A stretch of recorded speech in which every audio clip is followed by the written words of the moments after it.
That was Josie Shapiro, a high school student testifying before Congress this week on how she quickly became addicted to vaping. The FDA and DOJ are looking to crack down on selling and distributing illegal e-cigarettes. For more on this, Tony Abboud, the executive director of Vapor Technology Association, joins us now. Tony, thank you. I'm holding up here for our viewers. I stopped by one of these vape stores. This is one of the Chinese-made, illegally distributed vaping products. It's called Geek Bar. The flavor is sour apple blow pop. Clearly, that would be something to try and lure younger viewers. And that was the sort of focus of it. And you were in that hearing, you testified, and you heard the chairman of the Judiciary Committee, Dick Durbin, really going after DOJ and FDA. Here's a little bit of what Senator Durbin said. My crack investigators here found this store, and they found what they're selling to be illegal. Now, what are you going to do about it? What is U.S. Department of Justice going to do about it? Anything? But it's not that clear. As you testified, you said in the hearing, I thought it was one of the best lines of the day. You said, we're in a hot mess. Why? Well, we are in a hot mess because the FDA itself has just simply not done its job.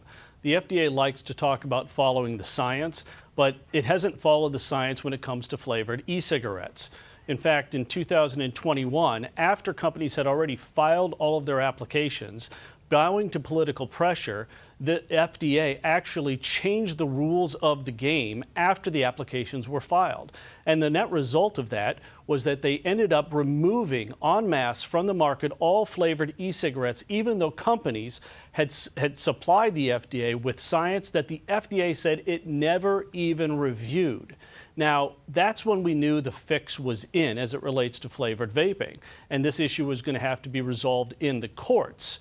But unfortunately, it isn't just the courts that have called out the FDA. And to that point, both the 11th Circuit and the 5th Circuit have done so. And they've said that the FDA sent manufacturers of flavored e-cigarettes on a wild goose chase. But that case is going to the Supreme Court now because the FDA lost so badly. But ultimately, an independent review asked for by the FDA commissioner found that the FDA has never told the companies precisely what is required to get these products approved and on the market. They're not following the science, they're simply ignoring it. And Tony, let's talk about how significant of a problem it is for the youth. We've been showing you a few Fox facts there at the bottom, but we can put up there over 2 million young youth are using these e-cigarette products. You kind of break it down, and you've got 10% of high school students, over 4.5 of them are middle schoolers. That's concerning.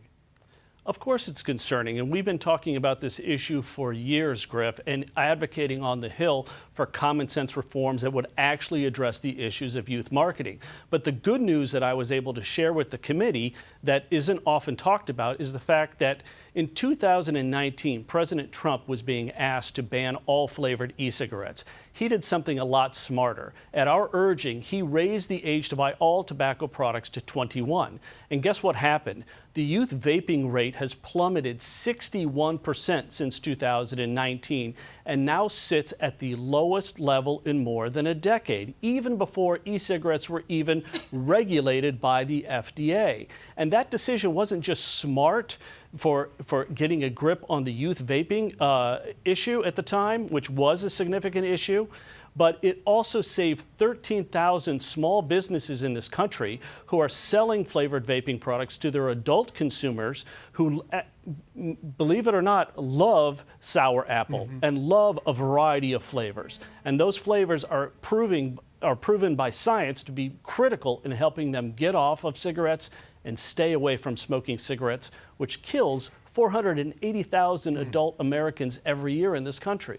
It's great insight, Tony. Thank you for joining us. I think just my last thought, though, the one thing that gets me is that China, as a country, bans this product for their young people, but yet they freely flood our markets with it illegally. Just to note on that, I think it's important to remember two things. First of all, all vaping products are made in China. And the last thing we should be doing is following the lead of the Chinese government and setting our own public health policy. Cigarettes in China are controlled by China National Tobacco Corporation, which is owned by the government. Vaping companies are independent. So it's no surprise that the government there wants to promote cigarettes, which helps support their economy. The United States has to be smarter, we have to do things differently, and we have to follow the science, which leading tobacco control scientists are saying we must get flavored e-cigarettes into the marketplace. And we will continue to follow this story. Tony Abboud, thank you for your time today.